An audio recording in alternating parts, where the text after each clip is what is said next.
Hey guys, back on here, and the Lord really is highlighting to me in this moment, and let's stop the car, not go on with our day until we lay this out. Really talking about growth. And one thing God was just highlighting to me is every time something grows, there's always shedding. There's Yeah. always shedding. And when you think about pets, so many pet owners are like the worst part of having cats is shedding. The worst part of having dogs is shedding, and they want to get short hair cats that don't shed, dogs that don't shed. Yep. But the truth is, you don't want to be a Christian who doesn't shed. You don't. You really don't. When a snake grows, it sheds its skin and it comes out bigger. And then as it grows bigger, it goes out of that skin and it sheds another layer. Cicadas, they come out of the ground after years in the ground and they shed their skin before they come out with their fully developed wings where they can fly. They can't fly until they shed.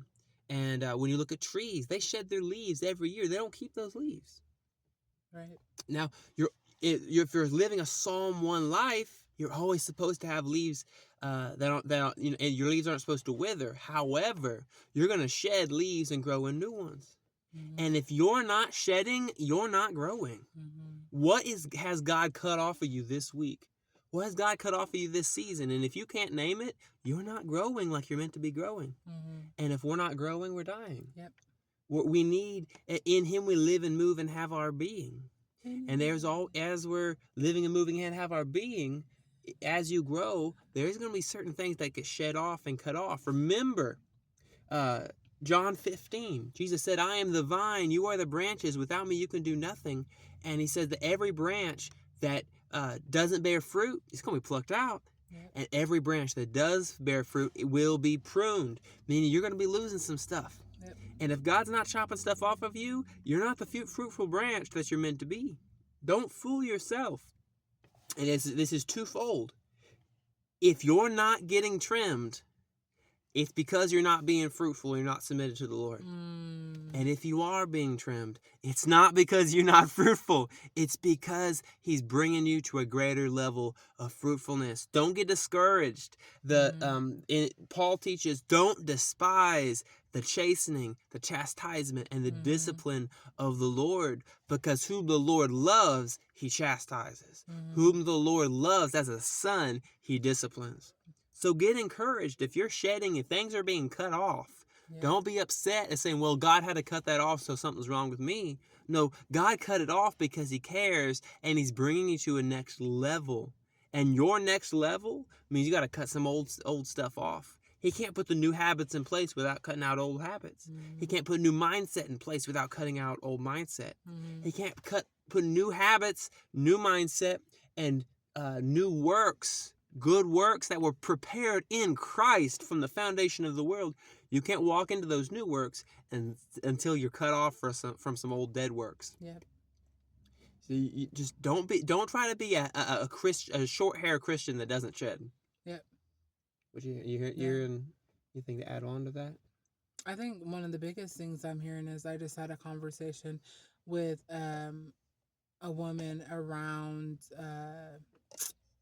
coming to the Lord naked and unashamed, and how there's so much growth in that place, because there's things in your heart where the Lord does want to hear from you, but you don't necessarily come to Him. Like when He said, Adam, where art thou? And He knew where He was at. He was just come to me naked and unashamed and tell me what's in your heart and let me deal with it. But if you're not willing to come to Him and be vulnerable, there's places in your heart you're not technically inviting Him in. I was telling her I was in a process of healing with the Lord a couple of years ago, and I was feeling so good. I'm like, I'm whole and I'm healed and I'm moving with the Lord. And then I was in a worship service, and I heard the Lord say, now, Whitney, will you come broken before me?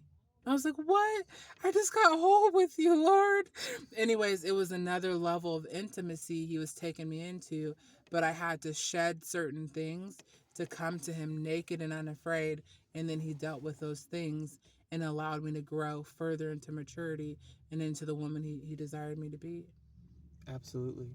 And like I said, there's the both sides of it, where if He's not trimming you, it's because you're not fruitful, you're not growing, and you're not fully submitted. And if He is trimming you, Don't let the liar, the deceiver, deceive you into Right. thinking that you're less than because you're being trimmed. No, Right. you're being trimmed because he is trying to make you greater than you were. He wants he wants the glory of the latter house to be greater than the glory of the former house, Yes. and it's going to take some growth and it's going to take some shedding. Yes. So just get excited. Yeah. Welcome the getting trimmed. Yeah. Welcome shedding. Yeah. Yep. And take that as an encouragement. If God rebukes you about something, don't get down on yourself. No. Don't get down on yourself about who you were. You were that before he trimmed it off. Yep. But now that he's trimming it off, the devil's going to try to get you into shame that you were there. Yep. God's like, no, get into joy that you're not. Yeah. Get excited Yep. about pruning. Get excited about shedding. Yep. And that's really going to be a sign of greater maturity, is that you're shedding relationships, Yep. you're shedding habits, you're shedding words from your vocabulary. Yep. You're shedding things that take your time. You're shedding so many that where you get your joy. There will be different things that are just going to fall off of you. I think right there in a second, I hear him highlighting vocabulary. There are words that he is going to rebuke you and cut them out of your vocabulary. Yep. To where you don't talk like you used to talk. Mm-hmm. Think about it. When you are a nobody, you can talk however you want to talk. Yeah. But if you're going to be an ambassador for either for a brand or ambassador for a nation, you need to use the vocabulary that would show your nation or your company in the best light. Yeah. Yeah. That's really how it works. And so there are parts of your vocabulary that are going to be cut off. Yep. In order for you to be effective. When you get married, and you come into a relationship with a person, with a spouse or just a friend. Mm-hmm. There are certain things that may have been in your former vocabulary that would do damage to that person. Yep.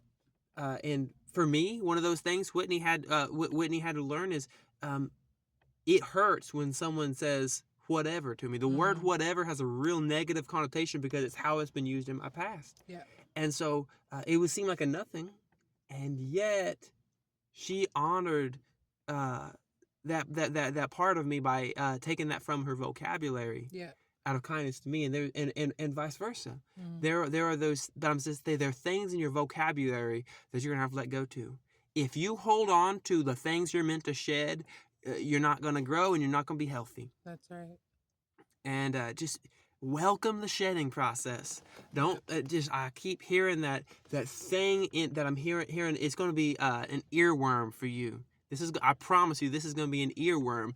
Don't be a short hair Christian who doesn't shed. Mm-hmm. If you're leaving shed everywhere you go, good for you. Mm-hmm. You better leave flakes of old flesh falling off all the time wherever you go. And don't get discouraged when you find yourself shedding those things. Get excited because there's a new you coming out.